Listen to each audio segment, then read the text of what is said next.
بسم اللہ الرحمن الرحیم۔ السلام علیکم دوستو، کسی نے کیا خوب کہا ہے، جس شخص کی خوبیوں کے اعتراف کا آپ میں حوصلہ نہیں، اس پر تنقید کا کوئی حق آپ کو نہیں مل سکتا۔ تو دوستو، رمضان کا آخری عشرہ شروع ہونے والا ہے، جس میں اکثر دیندار لوگ اعتکاف میں بیٹھتے ہیں۔ تو دوستو، اعتکاف کی 3 قسمیں ہیں۔ نمبر 1 واجب اعتکاف، نمبر 2 سنت اعتکاف، نمبر 3 مستحب اعتکاف۔ اعتکاف اور اس کے فضائل۔ عشق و محبت میں بندے پر ایک ایسا وقت بھی آتا ہے کہ وہ اپنا گھر بار چھوڑ کر محبوب کے در پر چند پردوں میں دنیا و مافیا سے بے خبر اپنے محبوب کے ساتھ راز و نیاز میں مشغول ہوتا ہے۔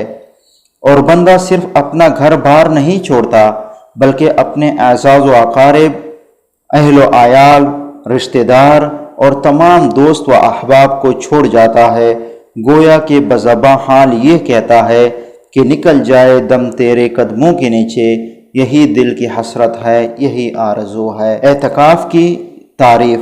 اللہ تعالیٰ کی رضا کے باعث کسی ایسی مسجد میں اعتکاف کی نیت سے ٹھہرنا جس میں باقاعدہ 5 وقت کی نماز باجماعت ادا کی جاتی ہو۔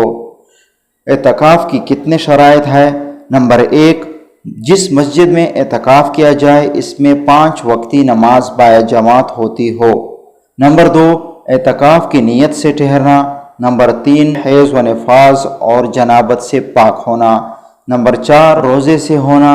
نمبر 5 مسلمان ہونا۔ نمبر 6 عاقل و بالغ ہونا، نابالغ مگر سمجھدار اور عورت کا اعتکاف درست ہے۔ اعتکاف کی اقسام۔ اعتکاف کی 3 قسمیں ہیں: واجب اعتکاف، سنت اعتکاف، مستحب اعتکاف۔ نمبر 1 واجب اعتکاف۔ واجب اعتکاف یہ وہ اعتکاف ہوتا ہے جس میں بندے نے نظر مانی ہو کہ اگر میرا فلاں کام ہو گیا تو میں اتنے دن اعتکاف کروں گا، جتنے دن اعتکاف کی نظر مانی ہو اتنے دن کا اعتکاف کرے گا، مگر وہاں اعتکاف کے ساتھ روزہ بھی ضرور رکھے گا، کیونکہ روزہ صحت اعتکاف کی شرط میں سے ہے۔ نمبر 2 سنت اعتکاف۔ یہ وہ اعتکاف ہے کہ جو عام طور پر رمضان کریم کے آخری عشرے میں ہوتا ہے، کیونکہ حضور صلی اللہ علیہ وآلہ وسلم نے ہر رمضان میں یہ اعتکاف کیا ہے، تو اس وجہ سے یہ سنت مؤکدہ کفائی ہے۔ اگر پورے محلے میں سے ایک یا چند نے بھی اعتکاف کر لیا تو سب کا ذمہ ساقط ہو جائے گا، ورنہ سب پر اس کا وبال گناہ ہوگا۔ نمبر 3 مستحب اعتکاف۔ یہ وہ اعتکاف ہے کہ جس کے لیے کوئی وقت اور اندازہ مقرر نہیں ہے، بلکہ جتنا وقت بھی مسجد میں ٹھہرے تو اعتکاف ہوگا، اگرچہ تھوڑی دیر کے لیے ہی کیوں نہ ہو۔ بلکہ افضل تو یہ ہے کہ آدمی مسجد میں داخل ہوتی ہی اعتکاف کی نیت کر لے، تو نماز اور نفل وغیرہ کے ثواب کے ساتھ ساتھ اعتکاف کا ثواب بھی پاتا رہے گا۔ مسنون اعتکاف کا وقت 20 رمضان المبارک کو غروب آفتاب سے قبل اعتکاف کی نیت سے شرعی مسجد میں بیٹھنے سے شروع ہوتا ہے اور شوال کا چاند نظر آنے تک رہتا ہے۔ 29 رمضان کو عید کا چاند نظر آئے یا 30 رمضان کو آفتاب غروب ہو جائے تو مسنون اعتکاف ختم ہو جاتا ہے، پھر معتکف مسجد سے نکل سکتا ہے۔ اعتکاف کی سب سے افضل جگہ۔ سب سے افضل وہ اعتکاف ہے جو مسجد حرام میں کیا جائے، پھر مسجد نبوی صلی اللہ علیہ وسلم کا مقام ہے، پھر بیت المقدس کا، اور اس کے بعد اس جامع مسجد کا درجہ ہے جس میں جمعے کی باجماعت کا انتظام ہو۔ اگر جامع مسجد میں جماعت کا انتظام نہ ہو تو پھر محلے کی مسجد بہتر ہے جس میں 5 وقت نماز باجماعت ادا کی جاتی ہو۔ عورتوں کو اپنے گھر کی مسجد یعنی جس جگہ نماز پڑھتی ہو اعتکاف کرنا بہتر ہے، ورنہ کسی کمرے میں اپنے لیے جگہ مختص کر دیں۔ اعتکاف میں حکم شرعی ہونے کی وجہ سے جس قدر فائدے اور حکمتیں ہو کم ہے، مگر یہاں مختصراً چند فائدے اور حکمتوں کا ذکر کیا جا رہا ہے۔ نمبر 1 شیطان انسان کا قدیمی دشمن ہے، لیکن جب انسان خدا کے گھر میں ہے تو گویا مضبوط قلعے میں ہیں، اب شیطان اس کا کچھ بگاڑ نہیں سکے گا۔ نمبر 2 لوگوں کے ملنے جلنے اور کاروبار کی مشغولیتوں میں جو انسان سے چھوٹے موٹے بہت سے گناہ ہو جاتے ہیں، بندہ اعتکاف میں ان سے محفوظ رہتا ہے۔ نمبر 3، جب تک آدمی اعتکاف میں رہتا ہے اسے عبادت کا ثواب ملتا رہتا ہے، خواہ وہ خاموش بیٹھا رہے یا سوتا رہے یا اپنے کسی کام میں مشغول رہے۔